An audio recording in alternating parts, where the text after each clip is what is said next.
Cyber गुन्हे, online fraud हे शब्द आता तुम्हाला मला काही फारसे नवीन राहिलेले नाही आहेत. रोजच्या रोज आपण हे शब्द ऐकतोय.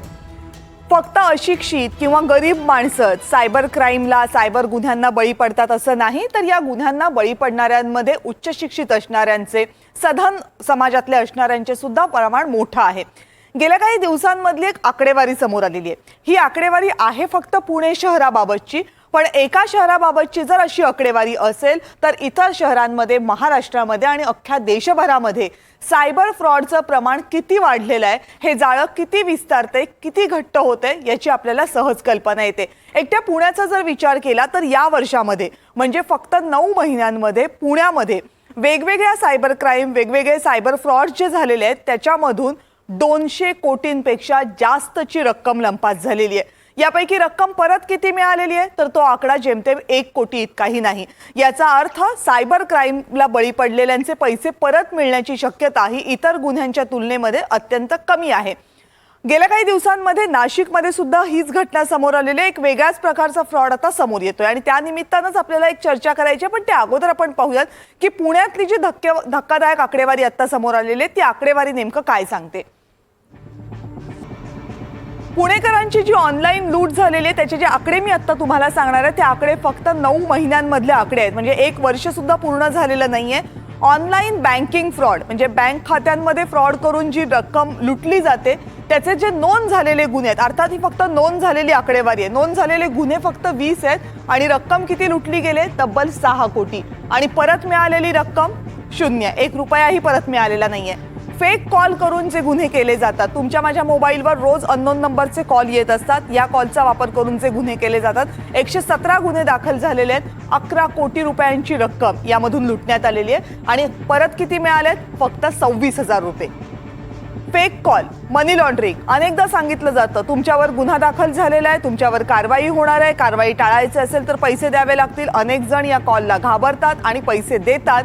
36 गुन्हे अशा प्रकारचे एकट्या पुण्यामध्ये दाखल झालेले आहेत. 11 कोटी रुपये लुटले गेलेले आहेत. परत किती मिळाले 0. फेक कॉल, MNJ, आम्ही महाराष्ट्र निगम गॅस लिमिटेड करून बोलतोय, तुमचं गॅस कनेक्शन आहे, तुम्ही पैसे भरलेले नाही आहेत, तुम्ही पैसे भरलेले नसाल तर तुमचं गॅस कनेक्शन कापलं जाईल. हेच वीज बिलांच्या बाबतीत सुद्धा होत होतं. अनेक जण या कॉल्सना फसले, पैसे लुटले गेले. 20 गुन्हे आतापर्यंत दाखल झालेत. पुण्यात 1 कोटी रुपये अनेकांच्या खात्यांमधनं लुटले गेले. परत किती मिळालेत 1ही रुपया नाही. फेडेक्स, हा कॉल तुम्हालाही आला असेल. तुमच्या नावाचं एक पार्सल स्वित्झर्लंडमध्ये गेलेलं आहे. त्या पार्सलमध्ये ड्रग्ज आहे. आता तुमच्यावर गुन्हा दाखल होईल, तुमच्यावर आंतरराष्ट्रीय सुद्धा कारवाई होईल. असा एखादा कॉल आला की समोरचा व्यक्ती घाबरून जातो, खात्याची माहिती देतो, गुन्हा आपल्यावर नोंद होऊ नये यासाठी पैशांची मागणी होते, पैसे दिले जातात. पुणेकरांनी अशा घटनांमध्ये 30 गुन्ह्यांमध्ये तब्बल 9 कोटी रुपये गमावलेले आहेत. 1ही रुपया परत मिळालेला नाही. शेअर ट्रेडिंग, प्रत्येकाला शेअरमध्ये गुंतवणूक करायची असते, माहिती फारशी नसते. याचा फायदा घेऊन शेअर ट्रेडिंग संदर्भातले गुन्हे केले जातात. याचा आकडा सगळ्यात मोठा आहे. तब्बल 395 गुन्हे या संदर्भातले दाखल झालेले आहेत आणि यामध्ये लुटलेली रक्कम थोडी थोडकी नाही. एकट्या पुणेकरांच्या खिशातना तब्बल 133 कोटी रुपये शेअर ट्रेडिंगच्या फ्रॉड्समधनं लुटले गेलेले आहेत. जेमतेम 72 लाख रुपये यातनं परत मिळाले. टास्क फ्रॉड, एखादं टास्क करायला द्यायचं आणि मग त्याच्या माध्यमातून फ्रॉड करून घ्यायचे. 212 गुन्हे अशा प्रकारचे दाखल झालेले आहेत, ज्यातनं 31 कोटी रुपये लुटले गेलेत. 35 लाख रुपये जेमतेम परत मिळालेत. आणि इतर गुन्हे म्हणजे इतर प्रकारचे जे फोन तुम्हाला येतात आणि मग तुमच्याकडनं OTP मागितला जातो किंवा तुम्हाला एखादी लिंक पाठवली जाते, त्या लिंकवर तुम्ही क्लिक करता आणि तुमचं खातं रिकामं होतं. अशा प्रकारचे 142 गुन्हे आतापर्यंत दाखल झालेत. पुण्यामध्ये 10 कोटी रुपये लुटले गेलेले आहेत आणि परत किती मिळाले आहेत जेमतेम 10 लाख रुपये परत मिळवण्यात यश आले. एकूण जर पुण्यातला आकडा पाहिला या गुन्ह्यांचा तर 1003 लुटीचे गुन्हे पुण्यामध्ये दाखल झालेत. यामध्ये 218 कोटी रुपये पुणेकरांच्या खिशातनं गेलेत आणि जेमतेम 1 कोटी रुपये परत मिळालेत. आता विचार करा, जर एकट्या पुण्याचा आकडा हा जर 218 कोटीचा 9 महिन्यांचा असेल तर देशभराचा आकडा किती. या सगळ्या आकड्याची जेव्हा माहिती मी घेत होती त्यावेळेस मी जरा देशभरातली आकडेवारी पाहण्याचा विचार केला. पूर्ण आकडेवारी मिळाली नाही, पण देशभरामध्ये जानेवारी, फेब्रुवारी, मार्च या 3 महिन्यांमध्ये 1000 कोटी रुपयांपेक्षाही जास्त पैसे अनेकांच्या खात्यातनं लुटले गेले. विचार करा की आपल्या महानगरपालिकांपेक्षाही मोठी रक्कम आहे ही जी लुटली जाते आणि त्यातला एकही रुपया परत येत नाही. याचा अर्थ देशाच्या अर्थव्यवस्थेला प्रचंड मोठा धोका निर्माण करणारी हे सायबर फ्रॉड. आता नाशिकमध्ये गेल्या काही दिवसांमध्ये एक प्रकार उघडकीस आलाय. होतंय असं की तुम्ही घरी बसलेले असता, मोबाईलवर एक कॉल येतो, त्या कॉलवर असं सांगितलं जातं की तुमच्यावर पोर्नोग्राफी बघितल्याचे किंवा मनी लॉन्ड्रिंगचे गुन्हे दाखल आहेत आणि त्या संदर्भात आम्ही तुम्हाला अटक करायला घरी येतो. समोरची व्यक्ती घाबरली की त्यानंतर लगेचच त्याला एक वॉरंट व्हॉट्सॲपवर पाठवलं जातं ज्याच्यावर सही शिक्के सगळे असतात. व्यक्ती घाबरली की त्याच्याकडनं गुन्हा दाखल होऊ नये यासाठी पैसे घेतले जातात. अनेक सुशिक्षित लोक याला बळी पडलेले आहेत. नाशिकमधल्या या सगळ्या प्रकरणाची माहिती आपण आधी जाणून घेऊया आणि मग बघूया की या सगळ्यातनं वाचायचं असेल तर नेमकं काय करायचं. आपण नाशिकमध्ये जाऊयात. माझे सहकारी आता प्रांजल कुलकर्णी आपल्यासोबत आहेत. प्रांजल, काय घडलंय नाशिकमध्ये? कारण नाशिकमध्ये जे घडलंय ते नवीनच प्रकार असल्याचं कानावर येते. कविता, खरं आहे की नागरिकांना गंडवण्यासाठी, त्यांना ऑनलाईन गंडा घालण्यासाठी सायबर गुन्हेगार अनेक नवीन खरं तर क्लुप्त्या या लढवत असतात, असा आजवर बघायला मिळालेला आहे.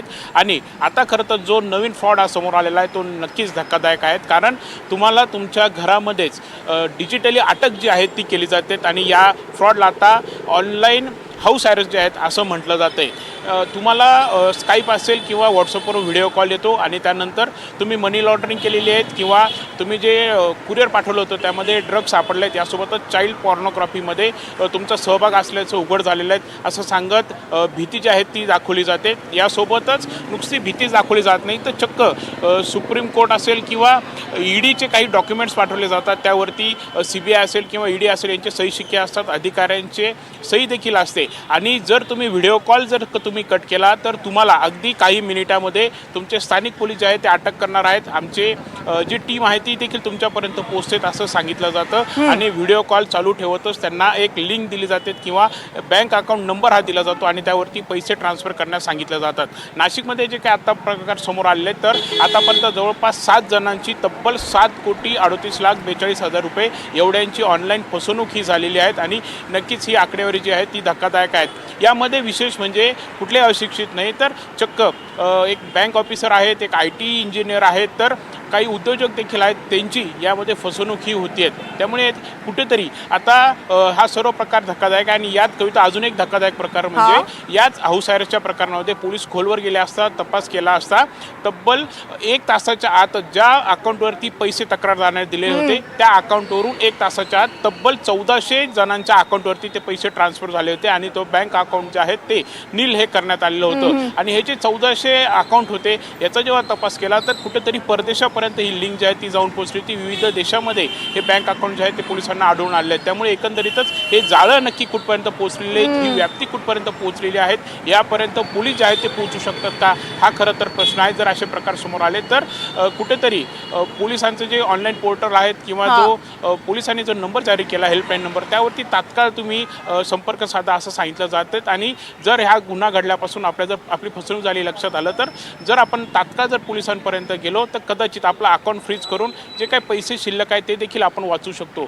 एकंदरीतच आता ही जर म्हणजे आजपर्यंत आपण जर बघितलं तर टास्क असेल किंवा एखादा टास्क तुम्हाला दिला जातो किंवा तुम्हाला काहीतरी OTP असेल किंवा लिंक असेल हे शेअर कर तुमची फसवणूक केली जाते असं आजवर आपण ऐकलेलं होतं. मात्र हा जो नवीन हाऊस अरेस्टचा प्रकार आहे हा निश्चितच धक्कादायक आहे. पोलिसांसाठी ही खरं तर एक नवीन डोकेदुखी ठरते. कविता.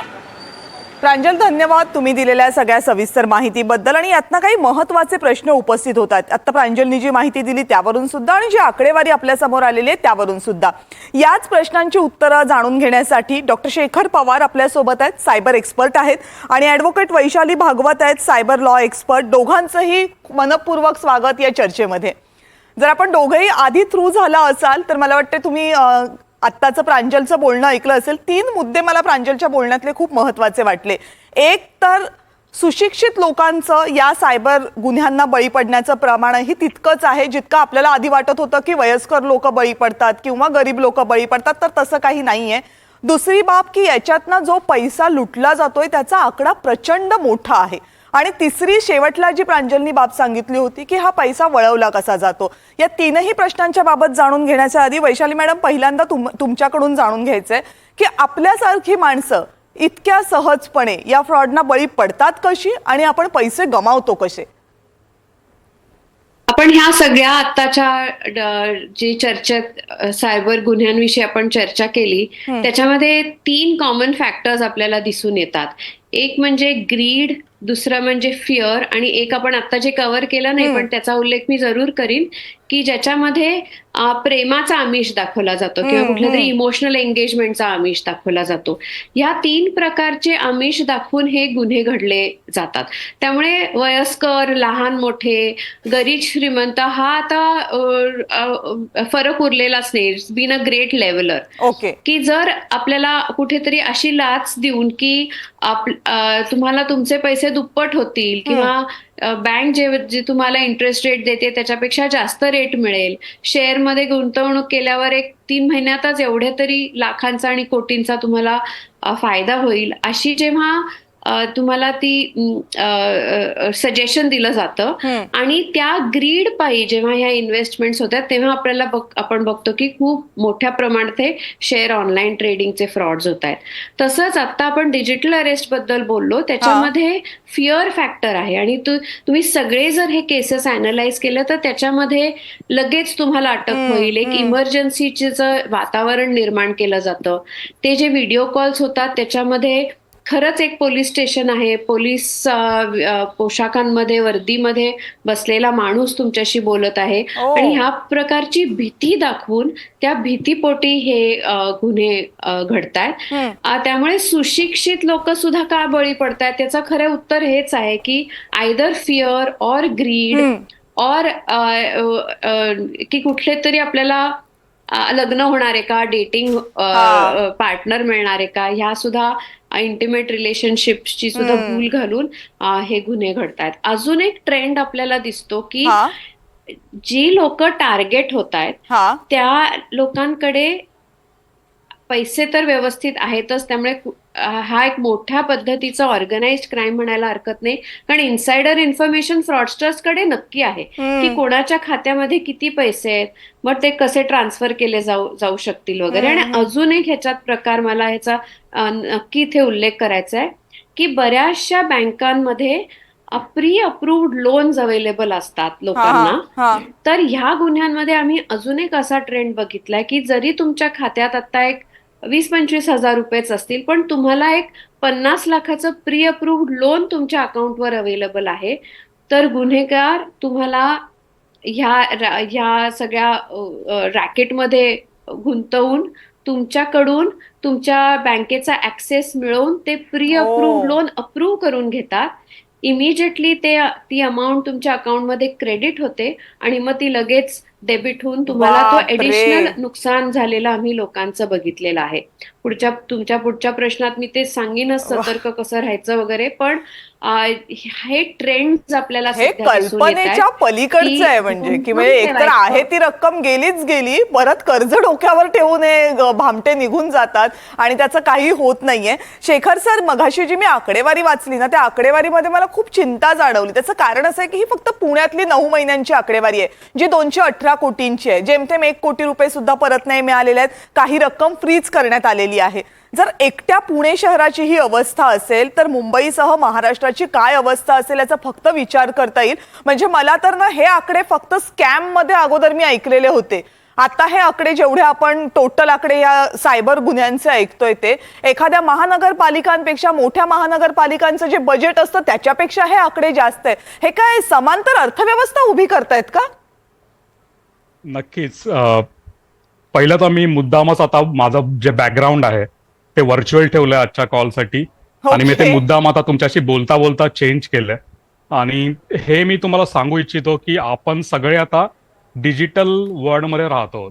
पूर्वी जे रेल्वेमध्ये आपण ऐकायचो की पाकिट मारलं जायचं किंवा एखाद्या ठिकाणी मंगळसूत्र मारलं जायचं, आता तेवढी मेहनत करायची गरज राहिलेली नाही. सायबर क्रिमिनल्स एखाद्या टेक्नॉलॉजीच्या एक्सपर्ट कडून एखादं सॉफ्टवेअर किंवा एखादा स्कॅम बनवून घेतात आणि याच्या मागे खूप मोठ्या मोठ्या माफिया गँग्स देखील कार्यरत आहेत. कारण की मी स्वतः काही इंटरनॅशनल फाउंडेशन्स बरोबर संलग्न आहे आणि तिथे असं निदर्शनास आलं की याच्या मागे खूप मोठी इन्व्हेस्टमेंट केली जाते. जर समजा 100 करोडची इन्व्हेस्टमेंट केली गेली हा. तर त्यांना 500 करोडपेक्षा जास्त फायदा होतो, बापरे. असं एका कॉन्फरन्समध्ये सांगण्यात आलं. तर याचा अर्थ हा आहे की आता आपण ज्या जगात राहतोय ते तर आहे डिजिटल दुनिया, आणि त्याच्यामध्ये तुम्ही कितपत कोणावर विश्वास ठेवायचा हा पहिला प्रश्न आहे. जर एखादा प्रोडक्ट तुम्ही ऑनलाईन बघता तर त्याचं तुम्हाला अंदाज येत नाही फीचर्स बघून, तर मी जनरली ऑनलाईन शॉपिंग करायच्या आधी देखील कुठल्या तरी दुकानात जाऊन ते प्रोडक्ट हाताळून बघतो की हे प्रोडक्ट कसं आहे, आणि नंतर मी ऑनलाईन ऑर्डर करतो. तर खूप खूप महत्वाचं आहे की आपण या गोष्टींकडे केअरफुली बघणं, आणि एखाद्या व्यक्तीवर जो ऑनलाईन आहे त्याच्यावर कितपत विश्वास ठेवायचा हे तर खूप लांबच राहिलं. तर तुम्हाला नेहमी लक्षात ठेवायला पाहिजे की जे ऑनलाईन तुम्ही बघत आहात हा. ते खरं असेलच की नाही, तो याची- व्यक्ती खरोखर हा. त्या लेवलचं एज्युकेशन किंवा ज्या प्रकारची प्रोफाईल तो डिस्प्ले करतोय ती डिजिटल प्रोफाईल असते, तर त्याचा तुम्ही कधी पाठपुरावा करायला पाहिजे. तुम्हाला बघायला पाहिजे की ते वास्तविक तो माणूस कोण आहे, आणि तो कुठल्या प्रकारच्या गोष्टी करतो आहे, तो कुठे राहतो आहे, त्याचं लोकेशन कुठे आहे. आपण बऱ्याच वेळा कुठलेही ऍप वगैरे जे डाउनलोड करतो आणि तिथे आपण आपले बऱ्याच पर्सनल इन्फॉर्मेशन देखील Correct. म्हणजे जसं स्कॅनिंग ऑफ द डॉक्युमेंट्स पासून ते आपल्या प्रोफाईलमध्ये आपले date of birth, Aadhaar card, PAN card सगळं आपण शेअर करत असतो. आणि ह्याच्यामुळे काय होतं की आपली जी प्रायव्हेट इन्फॉर्मेशन आहे ती या सहज सायबर उपलब्ध क्रिमिनल्सच्या होते. हातात जाते, आणि त्याच्यानंतर मग ह्या प्रकारचे फ्रॉड्स तयार करण्यासाठी त्यांना पूर्ण मदत मिळते. आणि आपल्याकडे मी नेहमी बऱ्याच कॉन्फरन्समध्ये, बऱ्याच पब्लिक स्पीकिंगमध्ये मी नेहमी सांगत असतो की आपल्या इथे आधार कार्ड आणि पॅन कार्डची झेरॉक्स किंवा फोटोकॉपी आपण अशी प्रसाद दिल्यासारखी वाटत असतो. प्रत्येक एजंटकडे आपल्या घराची इन्फॉर्मेशन असते. अमेझॉन वरून आलेलं जे पार्सल आहे ते पण आपण टिअर करून प्रॉपरली टाकत नाही. त्याच्यावर आपला मोबाईल नंबर, आपला ऍड्रेस, आपली गोपनीयता असते, आणि ह्या गोष्टींचा वापर करूनच हे स्कॅम केले जातात. तर ह्याला जर अवाक करायचं असेल, ह्याला जर थांबवायचं असेल, तर आपल्याला पहिलं तर आपली जी पर्सनल इन्फॉर्मेशन आहे ती आपल्याला सेफ ठेवता आणि आली या पाहिजे, पर्सनल safeguard करता आली इन्फॉर्मेशनचा पाहिजे. सर एक प्रश्न आहे, कारण मगाशी मॅडमनी बोलताना त्याचा उल्लेख केला. तुम्ही असं सांगितलं मॅडम की 3 महत्वाच्या गोष्टी आहेत ज्याच्यामुळे लोक याला बळी पडतात. एक तर आमिष दाखवलं जातं, लालूच दाखवलं जातं, दुसरं भीती दाखवली जाते, किंवा इंटिमेट रिलेशनशिपची आशा दाखवली जाते. हीच 3 प्रमुख कारणं तुम्हाला दिसत आहेत. पण या सगळ्यासाठी सगळ्यात महत्वाची असते ती तुमची वैयक्तिक माहिती. म्हणजे आता जे नाशिकचं उदाहरण आलं त्याच्यामधल्या काही गोष्टी अशा होत्या की तुम्ही पोर्नोग्राफी पाहता म्हणून आम्ही तुमच्यावर कारवाई करणार आहोत. आता याला जर एखादा माणूस घाबरत असेल तर कदाचित त्याची पर्सनल इन्फॉर्मेशन जी आहे त्याचा डिजिटल वावर जो आहे तो त्या लोकांपर्यंत आहे आणि त्याचा वापर केला जातोय. आता डिजिटल वावर आपला कसा सुरक्षित राहणार, कारण प्रत्येकाला काही हे माहित नाहीये की बाबा मी ज्या वेबसाईटला भेट देतोय किंवा मी ज्या ऍपवर जातोय ते सुरक्षित आहे की नाही, माझी माहिती तिथे सुरक्षित आहे की नाही. आवरायचं कसं हे? एक 2-4 पॉइंटर्स देते किंवा काय लक्षात ठेवायला पाहिजे नागरिकांनी ह्याची एक थोडाशी पॉइंटर्स असे आहेत की लेट्स टेक द एक्झाम्पल की आधार कार्ड आहे. तर आधार नंबर आपण कुणाला द्यायला पाहिजे, तर ज्यांना कायद्याने हक्क आहे आधार नंबर मागायचा त्यांनाच कंपल्सरीली आधार नंबर आपण देऊ शकतो. म्हणजे बँका किंवा इन्शुरन्स कंपनीज किंवा अशा स्टेट एजन्सीज ज्या स्टेटचे फायदे किंवा काही स्कीम्सचे फायदे आपण घेतोय. आता जर हॉटेलमध्ये गेल्यावर जर आधार कार्ड मागितलं गेलं तर आपण त्याला नाकारू शकतो. त्यांना फक्त आयडी प्रूफ लागतं आणि त्याच्यामध्ये आधार कार्ड द्यायचं काही कारण नाही. पण सर्वसामान्य माणसाला जेव्हा आपण आधार कार्ड मागतो तेव्हा अगदी काही प्रश्न न विचारता ते दिले जातात. त्यामुळे मागणाऱ्यांनीही काळजी घ्यायला पाहिजे आणि देणाऱ्यांनी काळजी घ्यायला पाहिजे की कुठल्या कारणासाठी आपण किती पर्सनल इन्फॉर्मेशन देतोय. व्हॅलिड आयडी कार्ड्स किंवा ऍड्रेस प्रूफ्स हे ठरलेले आहेत की फोटो आयडी कार्ड कसं पाहिजे, ऍड्रेस प्रूफ कसं पाहिजे आणि ते काय पद्धतीने दिलं पाहिजे. मी आधी सुद्धा म्हणलं की ह्याच्यामध्ये ज्या संस्था ही इन्फॉर्मेशन घेतात त्यांच्यावर सुद्धा बंधनकारक आहे की जी ही इन्फॉर्मेशन घेतली ही त्याच पर्पजसाठी वापरायची, सुरक्षित ठेवायची म्हणजे एन्क्रिप्टेड ठेवायची आणि वापर झाल्यानंतर ती नष्ट करायची. आणि आपण आता बघणार आहोत की लवकरच आपल्या पुढे तो DPDP ऍक्ट येतोय ज्याच्यामुळे सर्व संस्थांवर जे पर्सनल इन्फॉर्मेशन प्रोसेस करतात त्यांच्यावर बंधनकारक आहे की ती पर्सनल इन्फॉर्मेशन सुरक्षित ठेवलीच गेली पाहिजे आणि वापर झाल्यानंतर ती नष्ट केली गेली पाहिजे, आणि केली नाही तर त्यांच्यावर ज्या पेनल्टीज आहेत ह्या खूप जास्त प्रमाणात आहेत. त्यामुळे त्या कायद्याची अंमलबजावणी ही चांगलीच होईल अशी आम्हाला सगळ्यांना आशा आहे. दुसरं म्हणजे जेव्हा आपण साईट्स व्हिजिट करतो ऑनलाईन आणि जेव्हा आपल्याला तिथे माहिती द्यायची आवश्यकता असते, तेव्हा त्या साईटवर ती सिक्युअर साईट आहे का नाही बघणं आवश्यक आहे. त्याची सिक्युरिटी किंवा त्याचं सिक्युरिटी सर्टिफिकेट व्हॅलिड आहे का नाही हे बघणं आवश्यक आहे. आणि परत आवश्यक तेवढीच माहिती आपण तिथे पुरवली पाहिजे.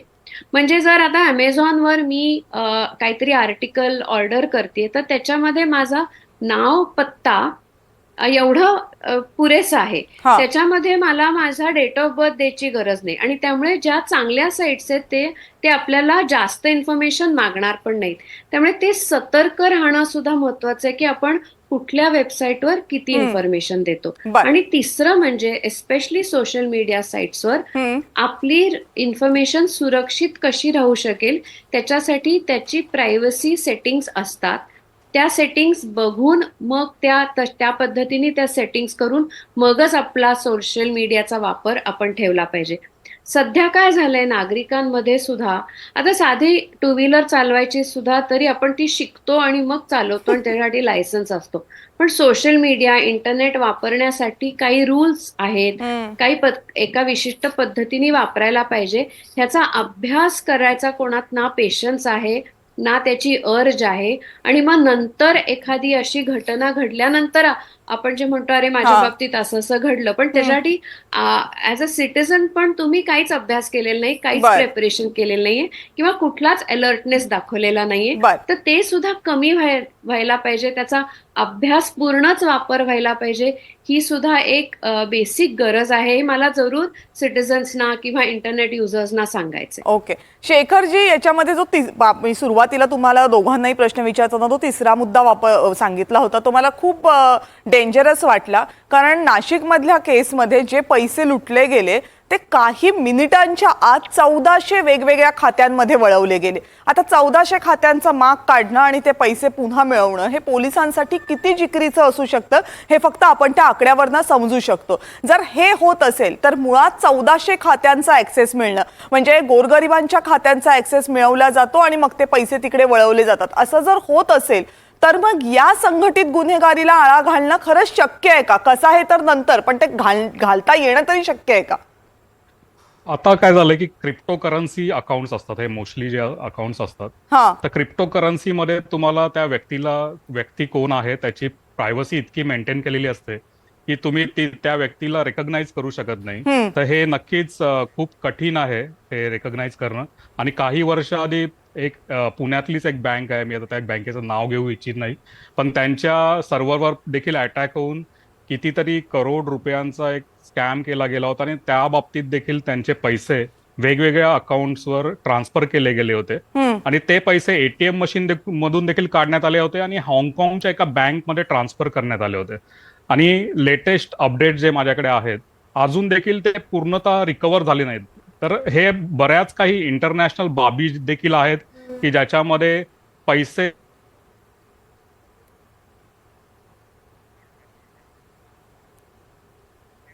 देशामध्ये लोकेटेड आहे.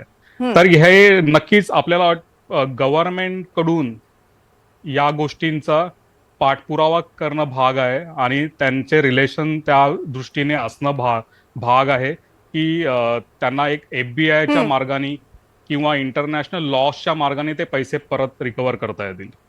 ओके, पण तुम्ही सांगितल्याप्रमाणे नक्कीच हे खूप चॅलेंजिंग आहे. कारण एकूण आपल्या पोलिसांकडे असणारी यंत्रणा आणि या गुन्ह्यांचं वाढतं प्रमाण म्हणजे आकडा गुन्ह्यांचा वाढत चाललेला आणि पोलिसांकडची यंत्रणा त्या तुलनेनं वाढत नाहीये, त्यामुळे हे नक्कीच कठीण असणार आहे.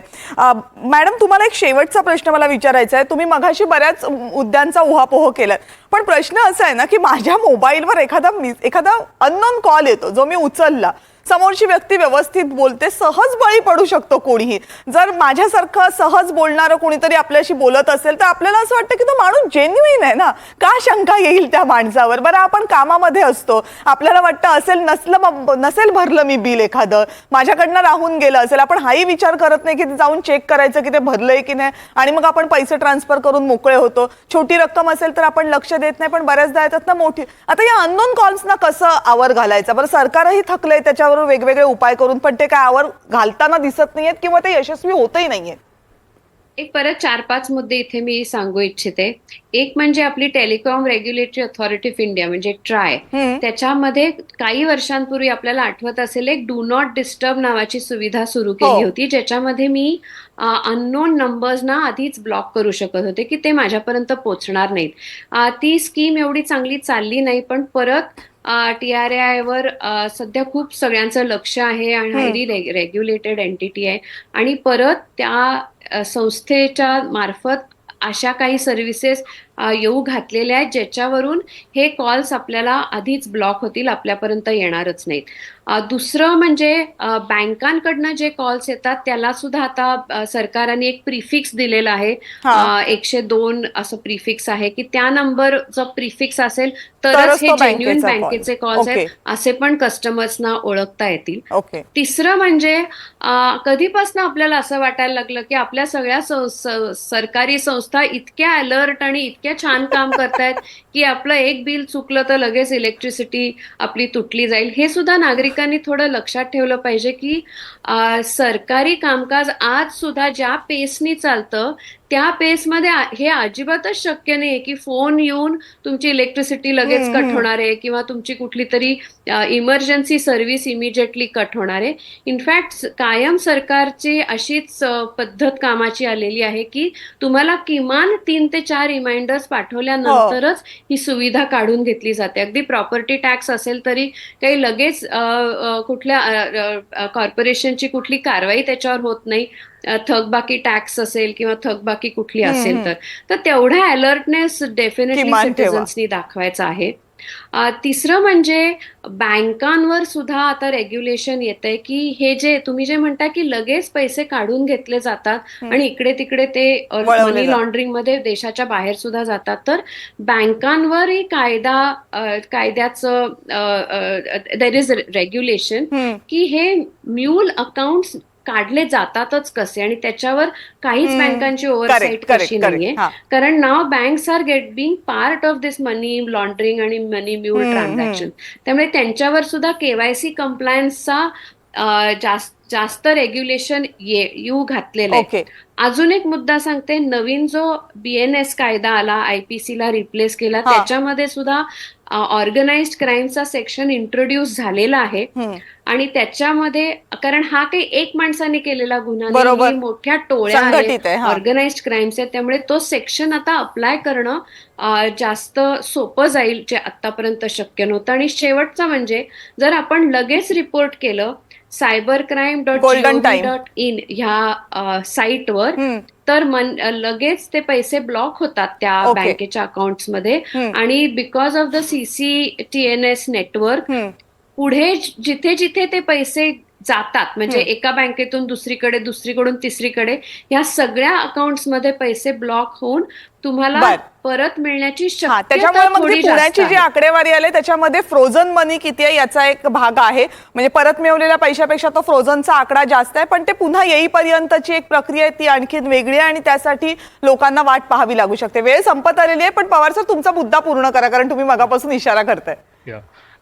गव्हर्नमेंटने एक चांगला इनिशिएटिव्ह घेतलाय की sanchar.gov.in या वेबसाईटमध्ये जाऊन कोणताही तुम्हाला आलेला स्पॅम कॉल तुम्ही रिपोर्ट करू शकता, आणि त्या कॉलचा एक स्क्रीनशॉट देखील तिथे अपलोड करू शकता की हा कॉल मला या वेळेला आलेला, आणि त्या स्कॅमरनी तुमच्याशी काय संभाषण केले त्याचं तुम्ही तिथे ऍक्च्युली रिपोर्ट करू शकता कमेंट टाकून. तर त्याच्यावर इमिजिएटली ऍक्शन घेतली जात आहे, आणि हे माझ्या निदर्शनास आता आलेलं आहे की बऱ्याच गोष्टी अशा रिपोर्ट केल्या जातात. त्याच्याऐवजी 1390 ही आपली 1930 ही आपली सायबर क्राईमची हेल्पलाईन आहे, तिथे तुम्ही संपर्क करू शकता, किंवा cybercrime.gov.in वर संपर्क करून तुम्ही पोलिसांना देखील याच्यामध्ये इन्व्हॉल्व्ह करू शकता की हे अशा प्रकारचे स्कॅम चालू आहेत आणि ह्याच्यावर नक्कीच FIR इथे बनवला जातो आणि त्याच्यावर कारवाई केली जाते. प्रत्येक पोलीस स्टेशनमध्ये एक सायबर सेलचा व्यक्ती आहे, हो. असतो. तर त्या सायबर सेलचे जे इन्स्पेक्टर असतात त्यांना तुम्ही भेटू शकता, त्यांच्याशी डिस्कस करू शकता, एखाद्या स्कॅमला रिपोर्ट करू शकता. तर हे खूप महत्वाचं आहे. बर, म्हणजे ज्या ऑनलाईन पद्धतीच्या माध्यमातून आपले पैसे लाटले जाऊ शकतात त्याच ऑनलाईन पद्धतीचा वापर करून आपण या संदर्भातले गुन्हेही नोंदवू शकतो. त्यामुळे प्रत्येक वेळेला आपल्याला खूप वेळ घालवावाच लागेल असं नाही आणि थोडीशी काळजी घेतली तर आपण आपले पैसे वाचवू शकतो. आणि सगळ्यात महत्त्वाचं म्हणजे सरकारी खाक्या दाखवून आपले जे पैसे लुटीचे प्रमाण गेल्या काही दिवसांमध्ये वाढलेलं आहे. त्यात मॅडमनी सांगितलेला मुद्दा खूपच महत्त्वाचा होता की थोडीशी सतर्कता दाखवा, थोडंसं डोकं लावा आणि विचार करा की खरंच एवढी सक्षमता आपली खाती दाखवणार आहेत का. आणि जर तुम्हाला शंका येत असेल ना तर थांबा, व्यवहार करू नका आणि घाबरू तर मुळीच नका. कारण तुम्ही घाबरलात, तुम्ही जर बळी पडलात अमिषाला तर तुमचे पैसे जातील याची नक्की खात्री. आणि हे गेलेले पैसे परत मिळवण्याचे मार्ग अगदी थोडे आहेत. त्यामुळे थोडीशी सतर्कता बाळगा आणि आपापली खाती आपापली अकाउंट सांभाळा. आपण दोनही मान्यवरांनी वेळात वेळ काढून ही सगळी महत्त्वाची माहिती आमच्यापर्यंत दिली. Thank you very much. धन्यवाद.